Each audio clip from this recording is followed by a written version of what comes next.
श्रीभगवानुवाच जो न हृष्यति न द्वेष्टि न शोचते न काङ्क्षति शुभाशुभपरित्यागी भक्तिमान् यः शमिप्रियः समः शत्रौ च मित्रे च तथा मानपमानयः शीतोष्णसुखदुःखेषु समः सङ्गविवर्जितः तुल्यनिन्दास्तुतिर्मौनी सन्तुष्टयेन केनचित् अनिकेतः स्थिरमतिर्भक्तिमान् मे प्रियनरः ये तु धर्ममृतमिदं यथोक्तं पर्युपासते श्रद्धेयः मत्परमा भक्तस्तेऽतीव मे प्रियः।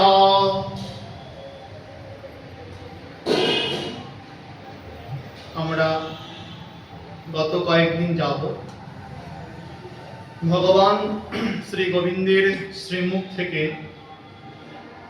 শ্রীমদ্ ভগবদ গীতাতে ভক্ত গুণাবলী শ্রবণ করছি। ভগবান নিজ মুখে সিদ্ধ ভক্তগণের দিব্য গুণাবলীর বর্ণনা করছেন অর্জুন সম্মুখে। আজ শ্রীকৃষ্ণ অর্জুনকে বলছেন, অর্জুন यो न हृष्यति न द्वेष्टि न शोचति न काङ्क्षति शुभाशुभ परित्यागी भक्तिमान् यः स मे प्रियः। यो न हृष्यति न द्वेष्टि न काङ्क्षति। মানুষের মধ্যে প্রধানত চার প্রকারের বিকার থাকে। চার প্রকারের বিকার হলো রাগ, দ্বেষ, হর্ষ এবং শোক। কি? রাগ, দ্বেষ, হর্ষ এবং শোক, এই চার প্রকার প্রধান বিকার। তো সিদ্ধ ভক্তগণ এই চার প্রকার বিকার থেকে মুক্ত। রাগ, দ্বেষ, হর্ষ, শোক থেকে তারা মুক্ত। কেন মুক্ত? কারণ তারা অনুভব করেছেন যে এই যে সংসার, এই যে জগৎ এবং জাগতিক বস্তু সমূহ প্রতিনিয়ত ধ্বংসের মুখে যাচ্ছে। সিদ্ধ ভক্তগণ অনুভব করেন যে এই সংসার এবং সাংসারিক বস্তু সব প্রতিনিয়ত ধ্বংসের দিকে যাচ্ছে। জগতে তার আমার সঙ্গে কারো সংযোগ ছিল না, কোনোদিন কারো সংযোগ হবেও না, এবং সংযোগ করা সম্ভব নয়। কারণ আমি হলেন সচ্চিদানন্দ স্বরূপ পরমাত্মার অংশ আত্মা। জাগতিক সমস্ত বস্তু ধ্বংসশীল, বিনাশশীল জড় বস্তু। আর আমি কি? আমি সচ্চিদানন্দের অংশ আত্মা। তাহলে আমার সঙ্গে জাগতিক বস্তুর সম্পর্ক হওয়া সম্ভব নয়। কি করে সম্ভব? একটা জাগতিক, একটা প্রাকৃতিক, আর একটা অপ্রাকৃতিক সচ্চিদানন্দ স্বরূপ। তাহলে এই বস্তুর সঙ্গে আমার, জাগতিক বস্তুর সঙ্গে আমার সম্পর্ক সম্ভব নয়। অতএব জাগতিক সব কিছু কোন দিকে ছুটছে? ধ্বংসের দিকে ছুটছে, ধ্বংসশীল। সুতরাং জগৎ সংসারের কোনো পৃথক অস্তিত্ব নাই। শ্রী ভগবান ব্যতিরেকে জগৎ সংসারের কোনো পৃথক অস্তিত্ব নাই। শ্রী ভগবানের অস্তিত্বের কারণেই জগৎটাকে অস্তিত্ববান বলে মনে হয়। তিনি আছেন তাই জগৎটা আছেন, তিনি অস্তিত্বশীল তাই জগৎ অস্তিত্বশীল, না হলে জগৎ ধ্বংসশীল। তো ভক্তের শুধুমাত্র শ্রী ভগবানের সঙ্গেই নিত্য সম্পর্ক। জাগতিক বস্তুর সঙ্গে তার সম্পর্ক নেই, নিত্য সম্পর্ক না, ক্ষণস্থায়ী সম্পর্ক, চিরন্তন সম্পর্ক না। তাই যেহেতু জাগতিক বস্তুর সঙ্গে ভক্তের চিরন্তন সম্পর্কই নেই, একমাত্র পরমেশ্বরের সঙ্গেই তার সম্পর্ক, যিনি অবিনশ্বর, যা ধ্বংস হয় না, সেহেতু জাগতিক বস্তুর প্রতি তার রাগ, দ্বেষ, হর্ষ, শোক কেনই বা থাকবে? জাগতিক বস্তুর প্রতি তার রাগ, রাগ মানে কি? রাগ মানে আসক্তি, অনুরাগ। আর দ্বেষ, দ্বেষ মানে অনুরাগের বিপরীত অবস্থা। অর্থাৎ কিছু প্রাপ্তি হলে আমার আনন্দ হয়, সেই বস্তুর প্রতি আসক্তি হয়, কিন্তু যদি আমার প্রাপ্তি না ঘটে তখন দ্বেষ জন্মায়, ক্রোধ আসে।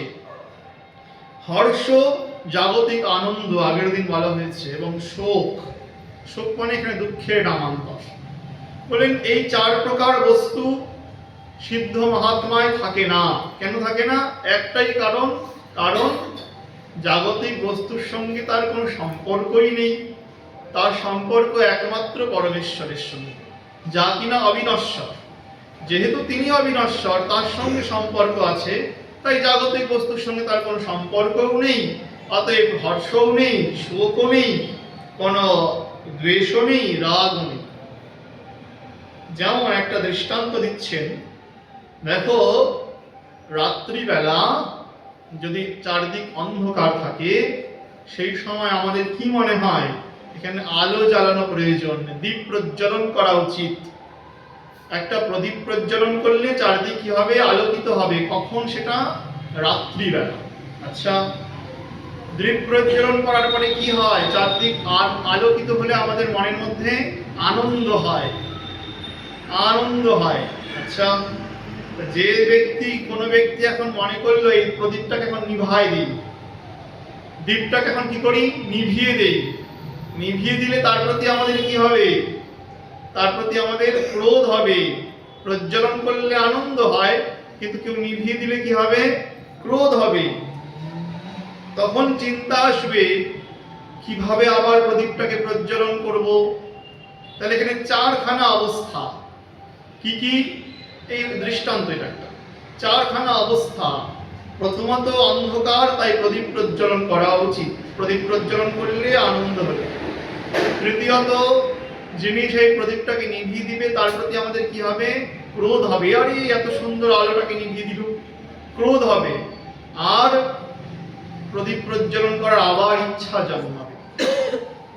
এবার দুপুর বেলা মধ্যাহ্নের সূর্য আকাশে উদ্ভাসিত হয়েছে, চকচক করছে। এবার কি কোনো প্রদীপ প্রজ্বলনের প্রয়োজন হবে? এবার প্রদীপের আলোটাও ভালো লাগবে না দেখতে, আর প্রয়োজনই নাই প্রদীপ প্রজ্বলনের। কেন? কারণ আকাশে তো বড় প্রদীপ জ্বলছে, সূর্য। অতএব আর মাটির প্রদীপের কি বা প্রয়োজন? তাহলে দুপুরবেলা কোনো প্রদীপ প্রজ্বলনের প্রয়োজন হয় না। যেহেতু প্রয়োজন হয় না, তাহলে অতএব কেউ নিভিয়ে দিল কি না দিল তার কোনো যায় আসে না। ঠিক তেমনি, এটা দৃষ্টান্ত মনে করুন, ঠিক তেমনি আমরা ভগবান থেকে বিমুখ হয়ে সংসারে আশ্রয় নিচ্ছি, সংসারের বস্তুকে আশ্রয় করছি, আঁকড়ে ধরছি। কি করছি? ভগবান থেকে বিমুখ হয়ে সংসারে শরণ নিচ্ছি এবং সাংসারিক বস্তুর মধ্যেই, সেই পরিস্থিতির মধ্যেই সুখ দুঃখকে খুঁজছি। ভালো কথা। তাহলে কি হচ্ছে? সেখান থেকে আমরা আনন্দ খুঁজছি, হর্ষ, আনন্দ খুঁজছি। যখন সেই আনন্দ প্রাপ্তিতে কেউ বাধা দিচ্ছে, যখন সেই আনন্দ প্রাপ্তিতে কেউ বাধা দিচ্ছে, সাংসারিক কোনো আনন্দে কেউ বাধা দিচ্ছে, তখন তার প্রতি কি হচ্ছে? আমাদের ক্রোধ হচ্ছে, ক্রোধ হচ্ছে। তার প্রতি বাধা দানকারীর প্রতি ক্রোধ হচ্ছে। ক্রোধ মানে এখানে দ্বেষ হচ্ছে। আচ্ছা, এইবার তখন আমাদের মনের মধ্যে চিন্তা আসছে কিভাবে আবার আনন্দকে ফিরে পাবো, কি করলে আবার সেই আনন্দ ফিরে পাবো। কিন্তু দেখো, যিনি ভাগবত প্রাপ্ত মহাপুরুষ, তিনি সাংসারিক বস্তুর প্রতি কোনো আকর্ষণই নেই, এবং তিনি কাকে আঁকড়ে ধরেছেন? সংসারকে আশ্রয় করে নাই। কাকে আশ্রয় করেছেন? পরমেশ্বরকে আশ্রয় করেছেন, গোবিন্দকে আশ্রয় করেছেন। যেহেতু গোবিন্দকে আশ্রয় করেছেন, তাই সাংসারিক বস্তু হারায় গেল বা আসলো কিংবা গেল কোনো প্রয়োজনই নাই। প্রথমটা ছিল প্রদীপের উদাহরণ, রাত্রিকালে প্রজ্বলন করলে আনন্দ হয়, আর কেউ আনন্দ নিভিয়ে দিলে কষ্ট হয়, কিংবা আবার প্রদীপ প্রজ্বলন করার ইচ্ছা জাগে। ঠিক সংসারকে আশ্রয় করলে কি হয়? সংসারকে আশ্রয় করলে পরে সাংসারিক বস্তুর মধ্যে সুখ খুঁজি আমরা, আর সুখ খুঁজতে গিয়ে যদি কেউ সেই সুখে বাধা দেয়, তার প্রতি আমাদের ক্রোধ হয়, এবং সেই ক্রোধ আবার কিভাবে আমরা সেই সুখ খুঁজে পাবো, আবার তার চেষ্টাতে আমরা নিমগ্ন হই। কিন্তু দুপুরবেলা তো আর সূর্যের প্রয়োজন হয় না। দুপুরবেলা মানে কি? ভগবত প্রাপ্ত যিনি মহাপুরুষ, আর দুপুরবেলা তার প্রদীপের প্রজ্বলন নাই। ভগবত প্রাপ্ত মহাপুরুষ তার আর কোনো প্রদীপের দরকার নাই, অর্থাৎ সাংসারিক বস্তুর প্রয়োজন নাই। তিনি সূর্যকে আশ্রয় করেছেন। যেহেতু সূর্যকে আশ্রয় করেছেন, অতএব এগুলো ঝামেলাই নাই। সেখানে ক্রোধ আসবে না, সেখানে হর্ষও আসবে না, সেখানে রাগও আসবে না, আর সেখানে কি আসবে না? দ্বেষও আসবে না। বোঝা যাচ্ছে? তাই শ্রী ভগবান বলছেন ইয়ো ন হৃষ্যতি। হৃষ্যতি মানে ইয়ো ন হৃষ্যতি, অর্থাৎ যিনি হর্ষরহিত, মানে জাগতিক আনন্দ শূন্য। ন দ্বেষ্টি। দ্বেষ্টি মানে যার মধ্যে কোনো দ্বেষ নেই। ন শোচতি, যার মধ্যে কোনো শোক নেই। ন কাঙ্ক্ষতি, অর্থাৎ যিনি কোনো রাগ অর্থাৎ কোনো কিছু আকাঙ্ক্ষা করেন না। এইরকম ভক্ত আমার সিদ্ধ মহাত্মা হয়। ভাবা যাচ্ছে কোথায় তাদের স্থান, কতটা উঁচুতে জায়গা। সাংসারিক বস্তু থেকে কত উঁচুতে, সাংসারিক ভাবনা থেকে কত উঁচুতে মহাপুরুষের জায়গা হয়, সিদ্ধ ভক্তের জায়গা হয়, ভগবত ভক্তের স্থান হয়। কেন হয়? নারদ ভক্তি সূত্রে দেবর্ষি নারদ বলছেন কেন এরকম হয় গো? তার মধ্যে কোনো ক্রোধ নেই, লোভ নেই, কেন এগুলো নেই? হর্ষ নেই, শোক নেই। নারদ বলছেন ইয়দ প্রাপ্য ন কিঞ্চিত বাঞ্ছতি ন শোচতি ন দৃষ্টি ন রমতে ন উৎসাহী ভবতি। তার একটাই কারণ, ইয়দ প্রাপ্য ন কিঞ্চিত বাঞ্ছতি। যিনি সিদ্ধ ভক্ত, যিনি ভগবত ভক্ত, তিনি যাকে লাভ করেছে, ইয়দ প্রাপ্য, যাকে লাভ করেছে অর্থাৎ শ্রী ভগবানকে লাভ করেছেন, তারপরে আর কোনো কামনা থাকে না। না কিঞ্চিত বাঞ্ছতি, কোনো কামনা থাকে না। না শোচতি, কোনো শোকই থাকে না। না দ্বেষ্টি, কোনো দ্বেষ থাকে না, ক্রোধ থাকে না। না রমতে ন উৎসাহী ভবতি, আর কোনো বস্তুতে সে আসক্ত হয় না, আর কোনো বস্তু লাভে সে আগ্রহও হয় না। কারণ যা তিনি পেয়েছেন তার উপরে আর কিছুই তো হয় না। যা পেয়েছেন তার উপরে তার কোনো বস্তুই নেই। অপ্রাকৃত দিব্য রত্ন শ্রী ভগবানকে পেয়েছেন, সেই দিব্য বস্তুর কাছে প্রাকৃত বস্তু তো তুচ্ছাতি তুচ্ছ, তুচ্ছাতি তুচ্ছ। সেই জন্য তিনি কিছু শোকও করেন না, তিনি আনন্দ, জাগতিক আনন্দেও আসক্ত হয় না। তিনি কোনো রাগও নাই, তার কোনো দ্বেষও নাই, কারণ তিনি তাকে পেয়েছেন। ইয়দ প্রাপ্য, তিনি শ্রী গোবিন্দকে লাভ করেছেন, তাই তাকে সিদ্ধ মহাত্মা বলছেন, এবং সেই সিদ্ধ মহাত্মার গুণ বলছেন। আচ্ছা, পরেই বললেন শুভাশুভ পরিত্যাগী ভক্তিমান সমেত প্রিয়। শুভাশুভ পরিত্যাগী। অর্জুন, আমার ভক্ত শুভ এবং অশুভকে কি করেছেন? ত্যাগ করেছেন। অশুভকে ত্যাগ করেছেন, শুভকেও ত্যাগ করেছেন। হ্যাঁ, শুভ বস্তুকেও ত্যাগ করেছেন, অশুভকেও তিনি ত্যাগ করেছেন। অর্থাৎ ভক্তের কোনো শুভ কর্মে অনুরাগ নেই, এবং অশুভ কর্ম তো ভক্ত করেনই না। শুভ কর্মে অনুরাগ নেই না। শুভ কর্ম মানে কি? শুভ কর্ম মানে হলো কাম্য কর্ম, মানে জাগতিক কিছু চাহিদার কারণে দেব উপাসনা অথবা স্বর্গলোক প্রাপ্তির জন্য নানা বস্তু, একে দান করো, সেকে তাকে দান করো, যজ্ঞ করো, এগুলো শুভ কর্ম। ভক্ত এগুলোকে ত্যাগ করেছেন। কেন ত্যাগ করেছেন? কারণ এই সব বস্তু তার প্রয়োজন নেই। এগুলিতে কি হয়? বড় জোর স্বর্গলোক প্রাপ্তি হয়, বড় জোর ব্রহ্মলোক প্রাপ্তি হয়। কিন্তু ভক্ত তো ব্রহ্মার পদ, ইন্দ্রের পদ, এগুলো কিছুই চায় না। সে কি চায়? সে কৃষ্ণ দাসত্বের পদ চায়। কৃষ্ণদাস অভিমানী যে আনন্দ সিন্ধু, কোটি ব্রহ্মানন্দে তার নহে এক বিন্দু। ব্রহ্মার পদ বলো, ইন্দ্রের পদ বলো, অথবা জাগতিক সম্পদ বলো, সেগুলি কৃষ্ণদাসের কাছে কি? তুচ্ছাতি তুচ্ছ মাত্র। আমাদের চৈতন্য ভাগবতে বৃন্দাবন দাস ঠাকুর মহাশয় বলছেন যে অল্প ভাগ্য করি না মানিহ দাস হেন নাম। অল্প ভাগ্যে দাস নাহি করেন ভগবান। তুমি কি মনে করছো তুমি যার দাস হয়েছো তিনি হলেন রাজাধিরাজ অনন্ত কোটি ব্রহ্মাণ্ড নায়ক শ্রী ভগবানের দাস? তার দাস হয়েছ, অতএব নিজেকে হতভাগা কেন মনে করো? তার যেহেতু তুমি দাস হয়েছ, তার মানে তোমার অল্প ভাগ্য নেই, বহু ভাগ্য, বহু কৃপার ফলে তুমি তার দাস হতে পেরেছ। তাহলে দাসত্বের যে পদ, সেই পদ ইন্দ্রপদ, ব্রহ্মাপদ বা অন্যান্য উঁচু উঁচু পদ থেকেও অত্যন্ত উৎকৃষ্ট পদ। তাহলে শুভ কর্ম কেন করতে যাব? কেন দেব পূজা করতে যাব? কেনই বা বিভিন্ন আকাঙ্ক্ষা করে এই কাজ সেই কাজ করতে যাব?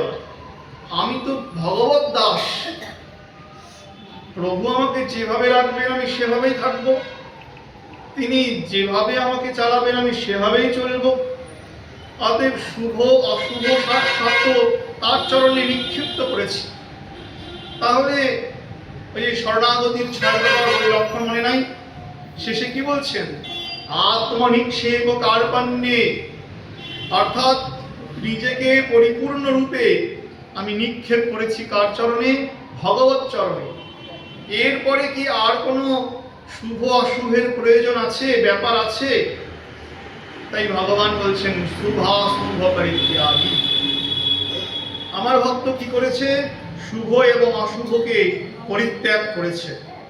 নরোত্তম দাস ঠাকুর মহাশয় বলছেন, পাপে না করিহ মন অধমসে পাপীজন, তারে মন দূরে পরিহরি, পুণ্য সে সুখের ধাম, তার না লইও নাম, পুণ্য মুক্তি দুই ত্যাগ করি। পাপ তো করবেই না, পাপ তো ভক্তগণ করেই না, পাপকে তো অনেক দূরে সে পরিহার করেছে। পুণ্য যে সুখের ধাম, সুখের ধাম মানে স্বর্গলোক, সেই পুণ্যকেও ভক্ত মুখে আনতে চায় না, পুণ্য শব্দটিও মুখে আনতে চায় না। পাপ তো সে পরিহার করেছেই, পুণ্যকেও সে পরিহার করেছে। পুণ্য কর্ম করি, পুণ্য অর্জনের জন্য তীর্থে যাই, পুণ্য অর্জনের জন্য সাধু সেবা করি, এই শব্দ ভাগবতী শব্দ না, এগুলি হরিভক্তের মুখের শব্দ না। পুণ্য অর্জন এটাকে ঘৃণা করেছে হরি ভক্তি বা বৈষ্ণব শাস্ত্র। তাই পুণ্য অর্জনটাকেও নিষিদ্ধ করেছে, এমনকি মুক্তিকেও নিষিদ্ধ করেছে। যেই মুক্তি ভগবত ভক্তি বিরোধী, সেই মুক্তিকেও নিষেধ করেছে। তাহলে কি করবে? প্রেম ভক্তি সুধানিধি, তাহে ডুব নিরবধি, আর যত খার নিধি প্রায়। একটা সমুদ্র আছে যা কিনা প্রেম ভক্তির সমুদ্র, ভগবত ভক্তির সমুদ্র। পাপ পুণ্য সমস্ত কিছু দূরে পরিহার করে ছুঁড়ে ফেলে দিয়ে শুধুমাত্র একান্তে সেই সমুদ্রে ডুব দাও। মামেকম শরণম ব্রজ, অর্জুন একমাত্র আমার শরণাগত হও। সর্বধর্মান পরিত্যাজ্য, পাপ পুণ্য যত ধর্ম আছে সব পরিত্যাগ করে আমার শরণাগত হও। তাই বলছেন প্রেম ভক্তি সুধানিধি, তাহে ডুব নিরবধি, আর যত খার নিধি প্রায়, খারের মতো বাকি পাপ পুণ্য ওগুলিকে দূরে সরাও, একমাত্র ভগবত ভক্তির সমুদ্রে ডুব দাও।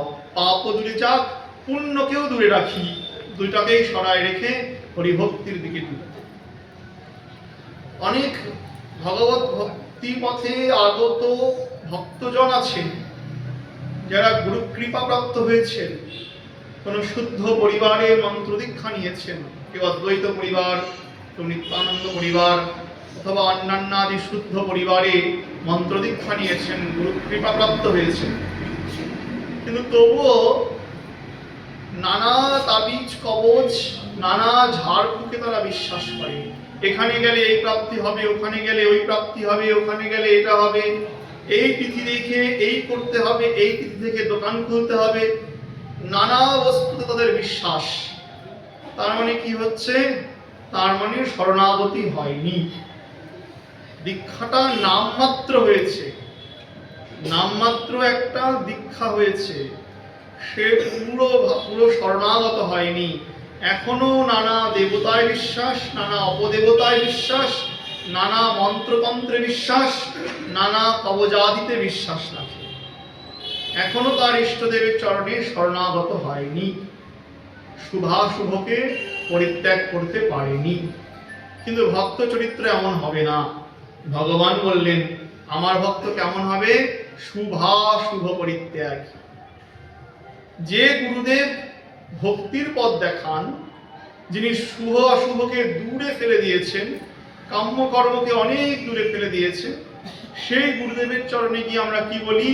গুরুদেব আমাকে একটা তাবিজ দেন, শরীর যাতে ভালো হয়, যাতে আমার ছেলের চাকরি হয়, একটা কবজ দেন। কেন তিনি এগুলো দিবেন? কারণ তিনি তো হরিভক্তির পথ দেখিয়ে দিয়েছেন, যেটা চিরন্তন কালের জন্য খোলা। সেই পথে চললে পরে আর সমস্ত শুভ অশুভ দূরীভূত হবে। তাহলে আবার তার চরণে গিয়ে তাবিজ কবজের প্রার্থনা কেন? তার মানে আমরা শরণাগত হই নাই। ভগবান বললেন আমার ভক্ত এমন হবে না অর্জুন। কেমন হবে? সত্যিকারের শরণাগত ভক্ত শুভাশুভ পরিত্যাগী ভক্তিমান সমে প্রিয়। এইরকম ভক্তিমান ব্যক্তি তো আমার প্রিয় হয়। কেমন?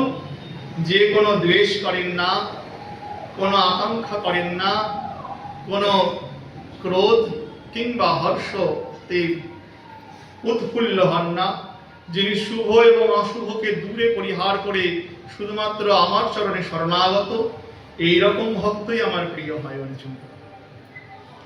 বলে পরের শ্লোকে বলছেন আরো কঠিন কথা। সমঃ শত্রৌ চ মিত্রে চ তথা মানপমানয়ঃ শীতষ্ণ সুখ দুঃখেষু সমসঙ্গ বিবর্জিতঃ তুল্য নিন্দা স্তুতির মৌনী সন্তুষ্টয়েন কেনচিৎ অনিকেতঃ স্থিরমতির ভক্তিমান মে প্রিয় নরঃ। সমঃ শত্রৌ চ মিত্রে চ, কত বড় কঠিন কথা। ভক্ত কেমন হবে অর্জুন? শত্রু মিত্রতে সমবুদ্ধি করবে। ভাবতে পারি আমরা এখানে বসে? শত্রু মিত্রতে সমবুদ্ধি করবে। তথা মান অপমানায়, তেমনি মান অপমানকেও সমবুদ্ধি করবে। শীতষ্ণ সুখ দুঃখেষু, অর্থাৎ অনুকূল প্রতিকূল সব অবস্থাকেই সহ্য করবেন। সমসঙ্গ বিবর্জিতঃ, এবং আসক্তি রহিত হবেন। একটু একটু করে শুনুন। সম শত্রৌ চ মিত্রে চ, বলে আমার ভক্ত শত্রু মিত্রে সমান হবে। কথাটা কত সহজ না? কিন্তু চিন্তন করাটা অত্যন্ত কঠিন, নিজেকে সেই জায়গায় দাঁড়া করানোটা কঠিন। শত্রু মিত্রে আমার ভক্ত সমদৃষ্টি সম্পন্ন, কিন্তু সিদ্ধ ভক্তের কাছে এটা কোনো ব্যাপার না। কেন? কারণ যিনি সর্বত্র ভগবত বুদ্ধি করেন, সবার মধ্যেই ভগবানকে দেখেন, যিনি রাগ দেশ বর্জিত হয়েছেন আগেই বললেন, তার কাছে আবার শত্রু মিত্র কি? সর্বত্র যিনি ভগবত বুদ্ধি করেন তার কাছে শত্রু মিত্র কি? আমরা সাধারণ মানুষ নিজেদের ব্যবহারে মহাপুরুষকে শত্রু বানাই, মিত্র বানাই। যখন মনে করি তিনি আমার কোনো কাজের না, তখন উনি আমার শত্রু হয়ে যায়। যখন আমার কোনো কাজের হয়, তখন সেই মহাত্মা আমার মিত্র হয়ে যায়। মহাত্মা কোনো কারণে আমাকে বকলেন, মনে রাখতে হবে মহাপুরুষ যখন বকেন তার মানে তার পেছনেও মঙ্গল আছে, এমনকি অভিশাপ দিলেও মঙ্গল আছে। যেমন ভাগবত মহাপুরাণে নারদ ঋষি কুবেরের পুত্রদ্বয়কে অভিশাপ দিলেন, গর্হিত অপরাধ করলেন, কিন্তু অভিশাপ প্রাপ্ত হলেন তারা। সঙ্গে সঙ্গে প্রশ্ন আসলো, নারদের হৃদয়ে তো কোনো ক্রোধ জন্মায় না, তবে নারদ ঋষি অভিশাপ দিলেন কেন? হে, তাহলে কি ক্রোধ করেছেন নাকি? না না, নারদ ঋষি ক্রোধ করেন নাই। আসলে এটা অভিসম্পাত না, ওটা অভিশাপরূপী কৃপা। যদি সেই অভিসম্পাত না করতেন সেদিন, তাহলে তাদের কোনো অনুতাপ হতো না, আর সেই সঙ্গে সঙ্গে ভগবত প্রাপ্তিও হতো। 100 বছর পর তারা যমলোর্জুন বৃক্ষ রূপে জন্মগ্রহণ করে কোথায় করেছেন জন্ম? নারদ কৃপায় তারা নন্দালয়ে করেছেন।